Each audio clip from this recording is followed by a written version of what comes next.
आपको लगता है कि स्टार्टअप्स वर्ल्ड को डिसरप्ट करते हैं, नए आइडियाज लेकर आते हैं और फाउंडर्स ही सबसे पावरफुल होते हैं? रियलिटी थोड़ी डिफरेंट है। पर्दे के पीछे एक साइलेंट पावर होती है, इन्वेस्टर्स, जो पैसा देते हैं पर कंट्रोल भी ले लेते हैं। जब कोई स्टार्टअप फंडिंग रेज करता है तो सिर्फ पैसे नहीं ले रहा होता, वो अपना डिसीजन मेकिंग पावर भी शेयर कर रहा होता है। शुरू में सब अच्छा लगता है, मेंटरशिप, गाइडेंस, ग्रोथ कैपिटल, लेकिन जैसे जैसे फंडिंग राउंड्स बढ़ते हैं वैसे वैसे फाउंडर की फ्रीडम घटती जाती है। बोर्ड मीटिंग्स में फाउंडर की आवाज से ज्यादा इन्वेस्टर की मर्जी चलती है। कब लॉन्च करना है, किसको हायर करना है, कौन सा मार्केट टारगेट करना है, सब कुछ एक अप्रूवल प्रोसेस से गुजारता है। और अगर कंपनी लॉसेस में जा रही है तो प्रेशर और भी बढ़ जाता है। Why aren't you growing faster? Fire underperformers, cut burn rate. ये सारी कमांड्स एक डायरेक्शन में पुश करती है, profit at any cost.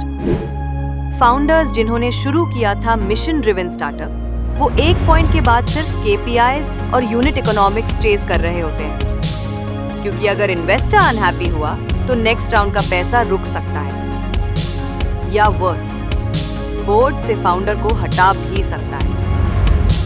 Yes, आपने सही सुना। फाउंडर जिन्होंने कंपनी स्टार्ट की होती है, उनको उनकी ही कंपनी से निकाल दिया जाता है। स्टीव जॉब्स, ट्रैविस कलिनिक और कई और एग्जाम्पल्स हैं जिनके साथ ये हो चुका है। पर इन्वेस्टर कंट्रोल सिर्फ बोर्डरूम डिसीजंस तक लिमिटेड नहीं होता, वो स्टार्टअप कल्चर को भी शेप करता है। आजकल के स्टार्टअप्स में ग्रो फास्ट और डाई का मंत्र किसने सेट किया? इन्वेस्टर्स ने। उनका गोल होता है 5-7 साल में मैसिव रिटर्न्स बनाना, तो वो पुश करते हैं अग्रेसिव एक्सपेंशन, चाहे प्रोडक्ट रेडी हो या ना हो, चाहे मार्केट समझा हो या नहीं। और जब ये हाइपर ग्रोथ मॉडल फेल होता है तो ब्लेम फाउंडर पे आता है। मीडिया में हेडलाइंस आती है, startup shuts down due to mismanagement, but no one talks about the investor pressure behind that mismanagement.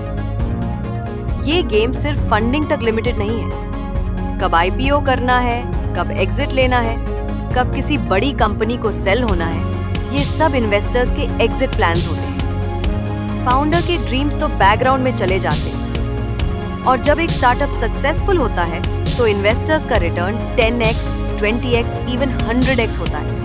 But उस जर्नी में फाउंडर्स ने हेल्थ, रिलेशनशिप्स और मेंटल पीस सैक्रिफाइस की होती है।